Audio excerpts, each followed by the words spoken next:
Winning the battles and losing the war, or how the road to hell is paved with good intentions from bad values, at best.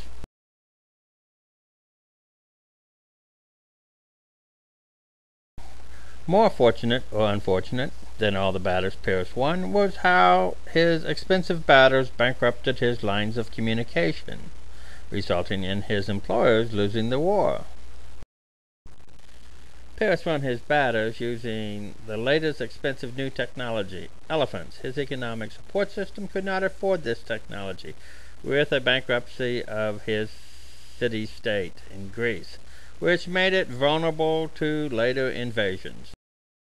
When Rome formed a democracy, it forbid businessmen from running for government, because it was the businessmen of Greece who sent Pyrrhus into battle to defend and promote their international trade. As with all wars, there were warmongers who wanted to make more money from the tax dollars spent on readily disposed and destroyed goods. Every bullet is a bullet that begs a replacement. Vietnam was a businessman's war for this reason, like the Greece-destroying wars of Pyrrhus. Within the Pentagon Papers were memos stating that the primary reason for the Vietnam War being economic gains for U.S. businessmen. The ideological battles in the press over falling dominoes was fluff for the electorate. Vietnam was a businessman's war for this reason, like the Greek-destroying wars of Pyrrhus. With greater technology but questionable values, the U.S. won most of the battles in Vietnam, but, as any honest person knows and will admit, the U.S. lost the war.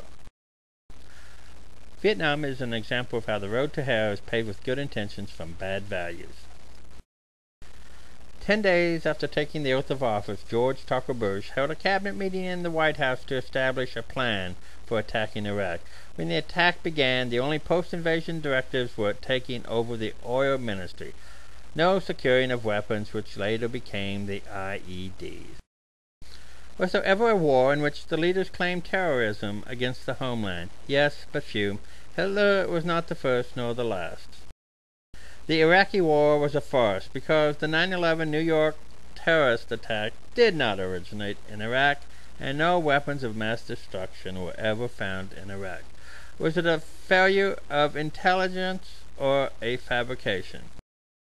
The post-U.S. withdrawal, continuance of Sunni Shiite violence should prompt one question to this assertion. Can one say this of the Iraqi war, or bad intentions from bad values? The Afghan war has lasted 3 times longer than World War II, fighting Germany, Japan, and Italy. It has lasted longer than Vietnam. Like World War II, Vietnam, and Iraq, the Afghani war has been oil companies socializing the cost of the privatization of oil conquest. They have bankrupted America like Pyrrhus did his country. Afghanistan war, another road to hell paved with good intentions from bad values. Galling but true. With U.S. protection in Iraq and Afghanistan and the U.S. Treasury drained by this protection, China has in the last few decades purchased vast amount of natural and agricultural resources all over the world. Why? America's anti-communist, red-baiting politicians changed their tune when American businessmen said they could make more money in China, instead of saber-rattling. A well-read reader knows the U.S. military is preparing for civil unrest. Pyrrhus bankrupted his economic base. The U.S. military is preparing to disrupt and destroy its economic base. Another example of how the road to hell is paved with bad intentions from bad values. While some might call the legal theft of workers' pensions and savings on Wall Street as bad faith, it can be viewed as another example of how the path to hell is paved with bad intentions from bad values. Individual retirement accounts as replacement for corporate retirement accounts had workers winning the battle of controlling their retirements, or owning but losing the war of having a retirement. Life on Earth, including humanity, can survive the previously mentioned recurrent Sisyphean roads to hell from good or bad intentions. However, with global dying, we cannot survive the following careless carers. The following roads to hell are paved with good intentions from bad values. All have one thing in common: overpopulation killing life on Earth. We don't have CO2 footprints, but at best CO2 bootprints. More accurately, we are CO2 centers engaged in eco-terrorism, building a global time bomb. Every person alive puts tons of carbon dioxide into the atmosphere, even primitive cavemen or tribesmen. Despite China's lower per capita CO2 sending, its population, 5 times the U.S., is why China became the worst CO2 sender among nations. China has a growing drought due to its CO2 sending. It is bringing a coal plant online every 3 weeks. Like China, Texas is not happy with its current carbon dioxide sending. For instance, the Rick Perry heat wave and drought. Texans want to worsen those CO2 sends by importing and burning Canadian fossil fuels with a green job pipeline. China and Texas are prime examples of people shitting where they eat. Almost 40% of the people who have ever lived in recorded history are still alive today. 99% of the scientists and doctors who have ever lived are still alive. Are these smarty-pants winning batters, but losing the war? With their good intentions from bad values, using the latest technology? Within the context of overpopulation killing life on Earth, OBGYNs and midwives are the Dow chemicals or IG farbins of carcinogens or Zyklon B, killing life on Earth. At the other end of the lifespan is the daughter doctors. Do you hear that giant sucking sound? That's the umbrage taken by the medically trained healthcare workers who want their cake and to eat it too, to be paid and praised for their winning battles on a road to hell paved by them. Most people, including healthcare workers, focus on momentary Kodak morality rather than the long-term video morality. Sometimes the operation is successful despite the patient dying. Increasingly, because of global dying, all operations are unsuccessful.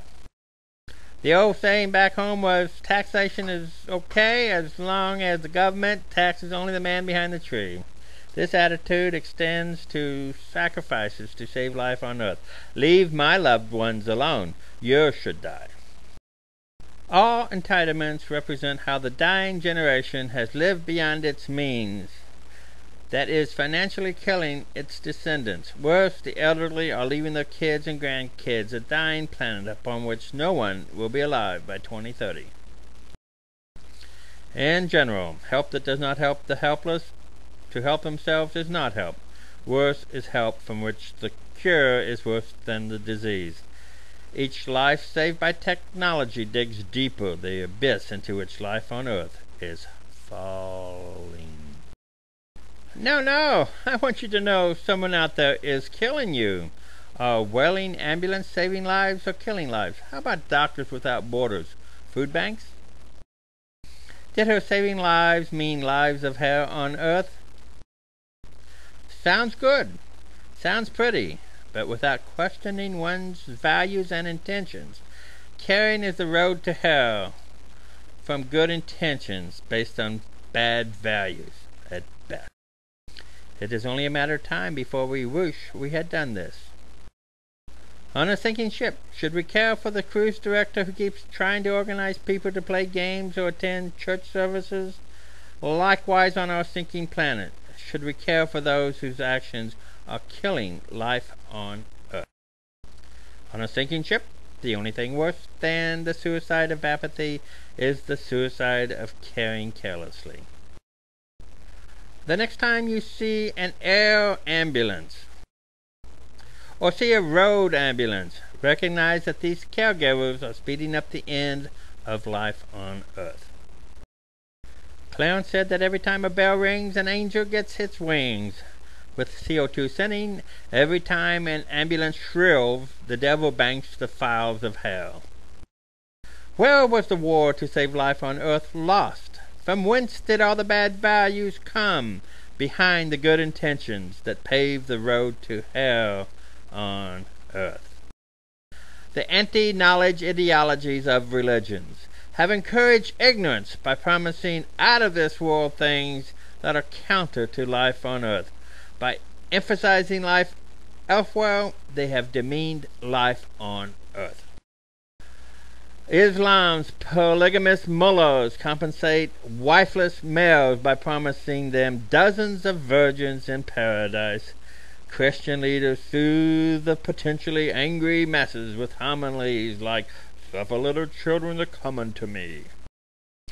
When parents could no longer intimidate their kids with annual threats of Santa Claus, they substituted eternal in Santa Clauses.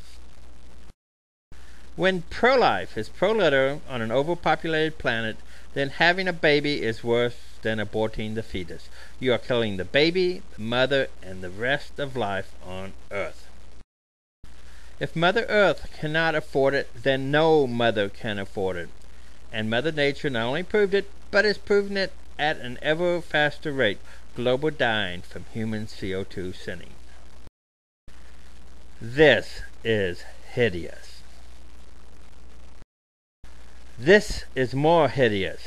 Jim Bob did more than screw his wife. He screwed Mother Nature, for which his brood will suffer.